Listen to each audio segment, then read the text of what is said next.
মাগো, প্রসন্নটা দুষ্ট এমন। খাচ্ছিল সে পরোটা, গুড় মাখিয়ে আরাম করে বসে। আমায় দেখে একটা দিল, নয়কো তাও বড়টা। দুইখানি সে আপনি খেলো কষে।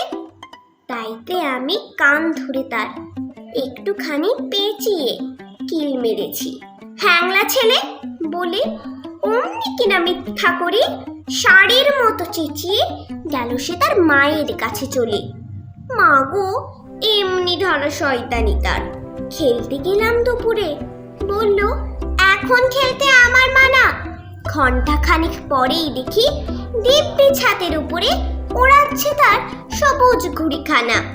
তাইতে আমি দৌড়ে গিয়ে ঢিল মেরে আর খুঁচিয়ে ঘুড়ির পেটে দিলাম করে ফুটো।